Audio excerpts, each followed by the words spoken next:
Want to send an email later without forgetting? Gmail's scheduling feature allows you to send emails at the perfect time. In this quick guide, I'll show you how to schedule an email in Gmail step by step. Let's get started. First, open Gmail on your browser or mobile app. Click on the Compose button to create a new email. Now, enter the recipient's email address, write your subject, and type your message as usual. Instead of clicking Send, click the small down arrow next to it. This will give you the option to schedule your email. Click on Schedule Send, and Gmail will provide some suggested times. You can also select Pick Date and Time to choose a custom time. Once you select the time, click Schedule Send, and your email will be queued for delivery. You can find scheduled emails in the Schedule folder and edit or cancel them if needed.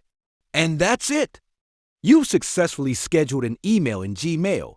This feature is perfect for reminders, professional emails, or managing time zones.